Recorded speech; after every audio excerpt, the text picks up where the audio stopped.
Hello and welcome to the Nature Unplugged podcast, where we are all about cultivating consciousness in the digital age. Let's get going.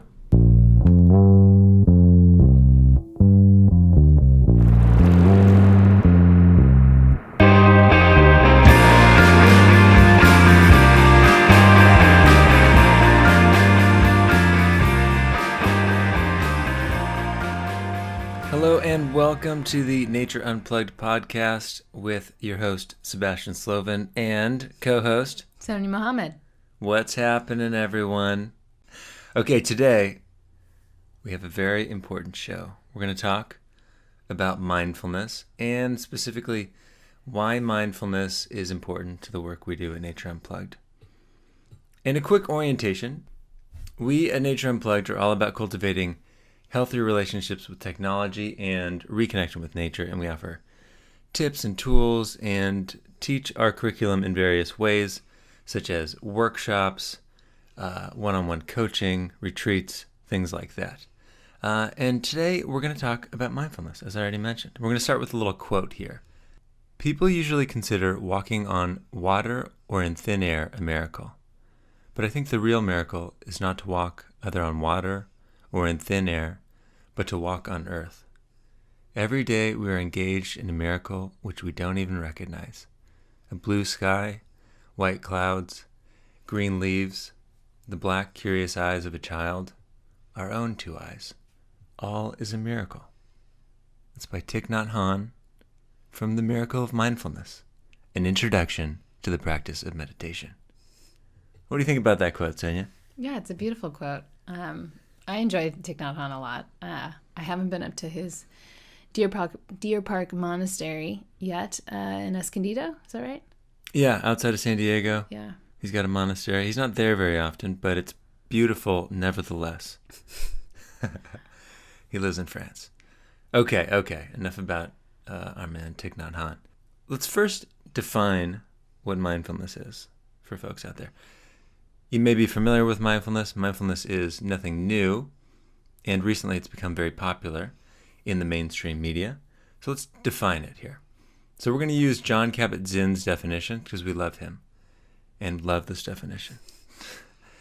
Okay, mindfulness is paying attention in a particular way, on purpose, in the present moment, and non-judgmentally.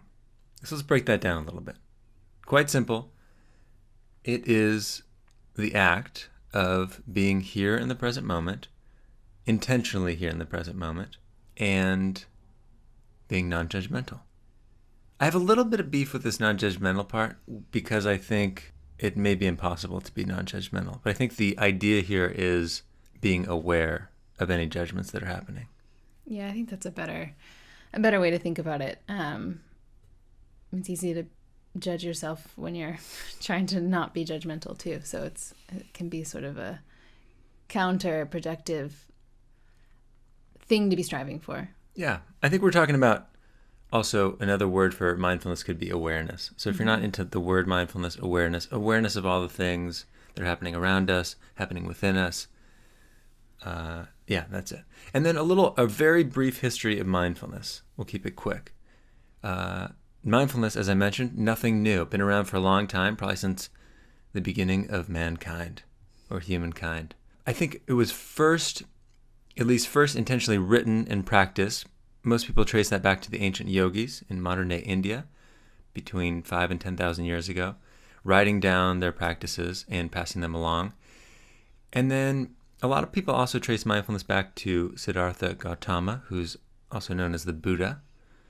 And he was probably the first person to speak about mindfulness very similar to the way Jon Kabat-Zinn defined it here. And then, of course, yoga spreads out around the world, and Buddhism spreads out around the world, goes all over the place, different forms, and mindfulness is also a kind of a key tenet in a lot of different religions and spiritual practices. Important to note that you don't need to be religious or spiritual in any way to practice mindfulness.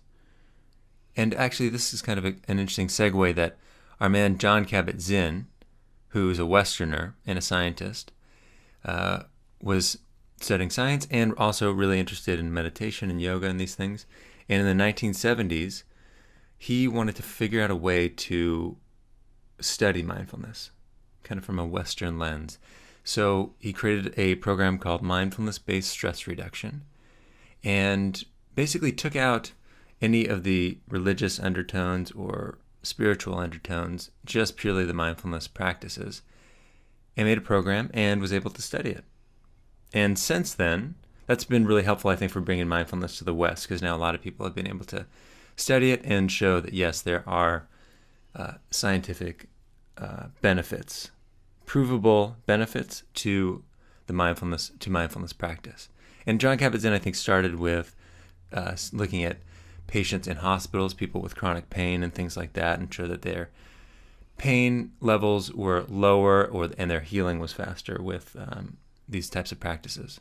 So that's a little history about mindfulness. And I think before we jump into any stories, let's talk about why is mindfulness so important for Nature Unplugged in the work we do. So when we're thinking about tech use and getting out in nature, why is it important? Sonia, what do you think? I think it all comes from when we were talking about awareness, right?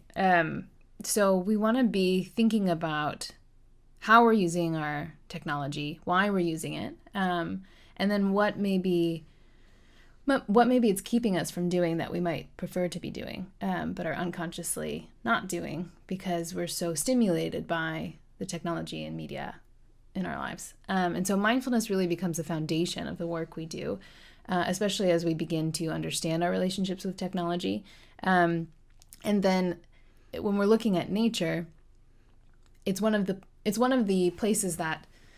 only places actually now that really engages all 5 of our senses at the same time. So it produces a higher level of awareness without having to do much. Do you think, do you taste stuff in nature? You can. That's true. But don't eat anything that you shouldn't eat out there. Yeah. Just a warning. Yeah. Anyway, sorry.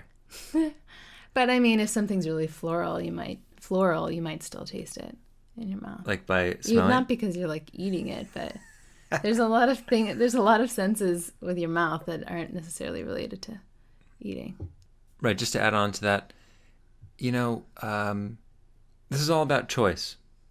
How much we use technology or how much we get out into nature. And I think mindfulness is the sort of, at the foundational level, gives us the choice.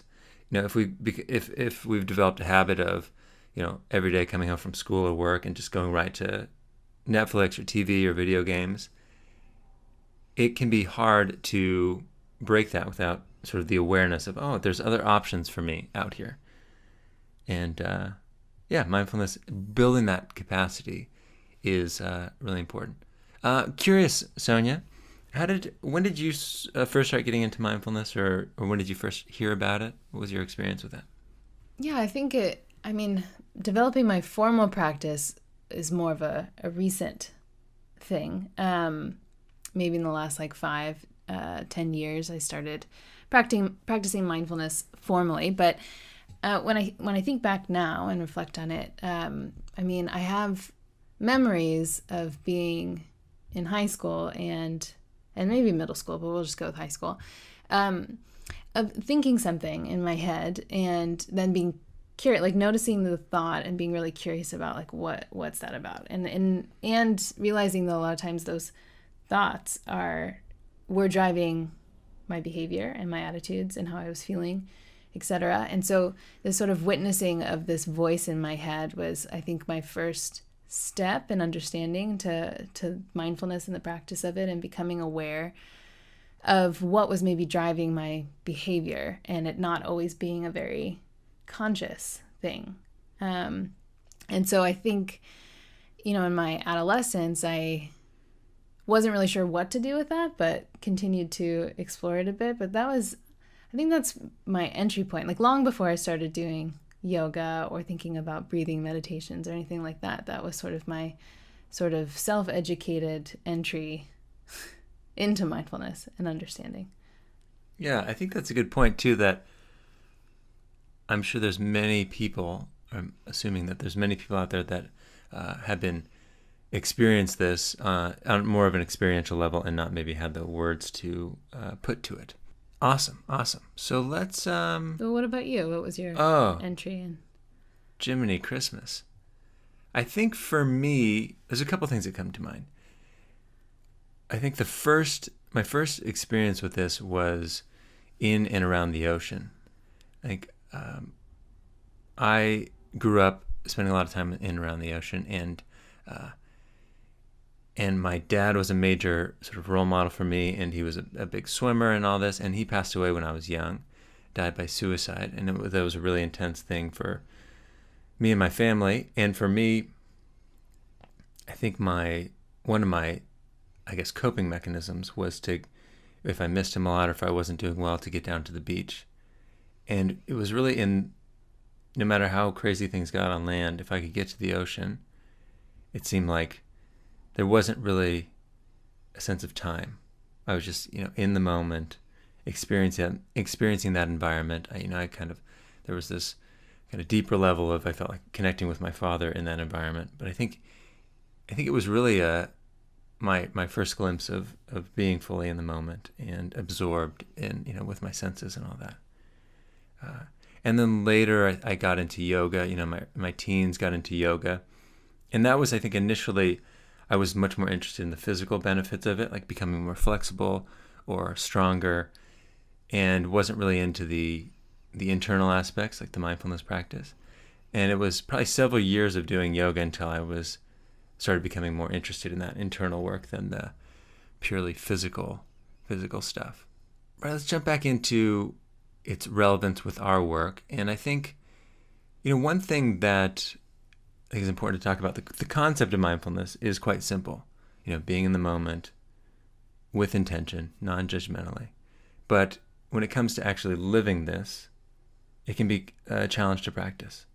So, we talk about, Sonia had mentioned formal mindfulness practice, and that's anything from, sitting down and doing a mindful breathing meditation, or mindful walking, or a yoga practice, or Tai Chi. There's a lot of options there, but it's really setting aside an intentional time to do your practice. And that's kind of like, I like to equate that to going to the gym, working out, building up the muscle that you need to do to kind of practice in daily life. And then the informal practice would be anything outside that formal practice. So after you finish your yoga, how you roll up your mat, how you enter the rest of your day. And I think both are really important. Okay, so there was recently, actually this is a few years old, but there was a really cool study done by a couple of Harvard psychologists that I want to talk about briefly. And you can Google this. We'll include it in the show notes, but it's, if you Google Harvard app mindfulness study, it'll come up. And basically they created an iPhone app and had over 2,000 volunteers for this study. And basically the app would ask questions at sort of random times for the participants and ask them things like what they were doing, how they were feeling, were they happy, were they not, what emotions were happening, and were they paying attention to what they were doing, or was their mind wandering? Questions like that. And it would kind of, ding them at random times and ask them these questions. And basically what they found was that nearly 47% of the time, people were not in the present moment. So almost half the time that people were going about their day, they were thinking about something other than what they were doing. And the result of that was that people were less happy when they weren't in the moment than when they were. It's pretty remarkable.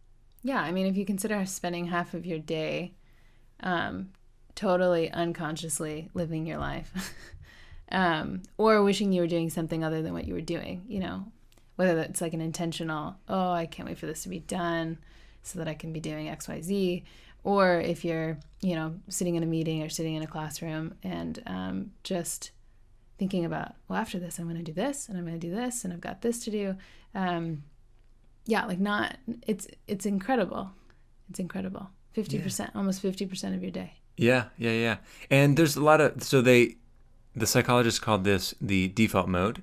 And there's a lot of different terms for this. You've probably, or people have heard maybe the wandering mind or the monkey mind, which is often used in kind of in yoga or meditation circles. But it's really, really wild. And I think the big takeaway from this is that people were less happy when they weren't paying attention to what they were doing. So I think just more great study and great motivation to practice both formally and informally. And I think one of the big things, too, that we're looking at with mindfulness is there's tons of benefits, lots of research out there. We know this is not new news that stress negatively impacts us, negatively impacts our immune system, cardiovascular system, all the systems, increases inflammation, increases negative mood states, things like that. And, we are now seeing that mindfulness is a way to kind of balance that out. And we're not saying avoid stress, but be resilient in the face of stress, I think is what mindfulness can do for us.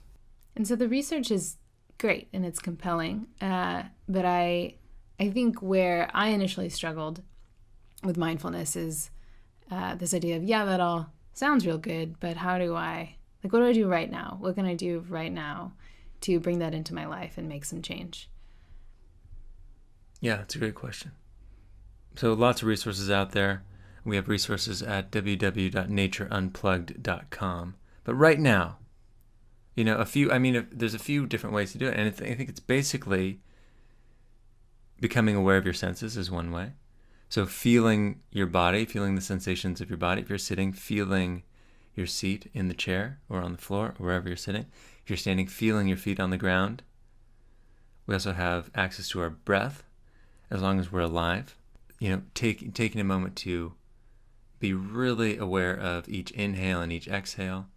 And what we're talking about is creating gaps or breaking up that default mode where it's just constantly going, thinking about something, the to-do list, or anticipating the future, or remembering the past. And we are, with mindfulness, creating gaps to really be fully here, feeling all the things, being aware of all the things.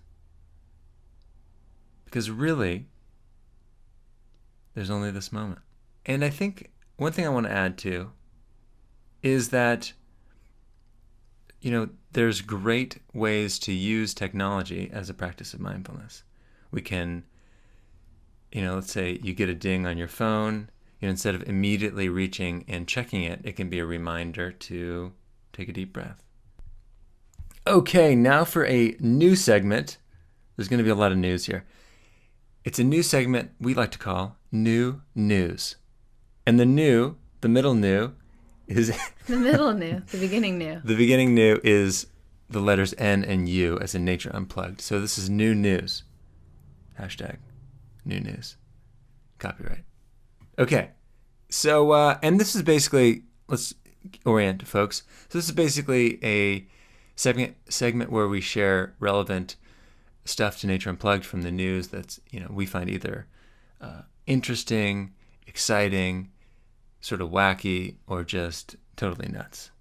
So all things in the news that are relevant to us. And so this week I heard about something in the news that I heard about. I didn't believe it was real. But then I went on the internets, Googled it. Turns out it was real. Here's what we're dealing with. I'll read the title of the article here. This gym's trainers run with TV screens on their backs so you can watch during outdoor jogs. And so we'll provide a link to this. It sounds like a gym this is the UK, over across the pond. So they basically have a iPad on the back of a vest that the personal trainer wears and runs in front of the trainee, who's running with headphones, staring at the person's back, watching TV. And it's really, really interesting. I mean, it's totally nuts in my opinion, but they're running along on a beautiful path along a lake. It looks amazing. And this the client is just staring at the back of this personal trainer with headphones on, just locked in. And we just wanted to bring this to your attention. If you weren't aware of this, check it out. Totally nuts. We'd love to hear your thoughts too. Sonia, what do you think? Yeah, I mean, I'm looking at the subtitle too. It says Netflix and hills. Hills is in all caps. And I guess they're saying that like you could run hills while watching Netflix. And I'm just thinking back to times that I've run hills and like maybe this is for people who are really, really in shape, but anytime I'm running hills, I'm just sort of like very aware of my body and all of the pains and things in my body and like the struggle it is to get up a hill. So I can't imagine that. I don't feel like it's a great. I think this is a play on Netflix and chill. Or is it clarify. like The Hills, like the TV show The Hills? I don't know. Is that a show? I think it's a show, like the Laguna. No, Netflix and chill. I don't think so. Let's respectfully agree to disagree. Okay, that's cool. Yeah, I don't. It's pretty bonkers. I mean, when I saw this, I was like, I guess it's not that different than, having a TV screen running in a treadmill, but it's incredibly different. I mean, it makes sense, right? If you're in a gym and you're running on a treadmill and there's like 70 treadmills and you're just staring at the back of someone, like not stimulating to be running on a treadmill. You're like just dealing with gym vibes and music and stuff. So it's like cool potentially to have a show or news or whatever. But it's so stimulating and wonderful to be outside running. It's sort of shocking to think the only way people might do that is if they can watch TV while doing it. Yeah, pretty nuts. Huh. We'd love to hear your thoughts on this. Is it an awesome invention? Is it not so awesome? What are your thoughts? Yeah, I mean, if people wouldn't run otherwise, is this like okay? Or if they wouldn't go outside? Yeah. Is it better? Yeah, I don't think it's better. I'm just going to put it out there. I think it's nuts. It's getting us closer to, we often reference the movie WALL-E, and the people are, in this movie have these little magical go-karts with like screens and everything on them. And I think it's one step closer. I mean, at least they're out there running, but one step closer to becoming WALL-E. Yes. Okay, that was new news. Exciting stuff. All right, we're going to leave with a challenge because we want to make, again, part of our interest here is making this relevant and having some tangible takeaways. So here's the challenge. Within the next 24 hours, leave your technology behind and go for a mindful walk, at least 15 minutes, and observe what's going on around you.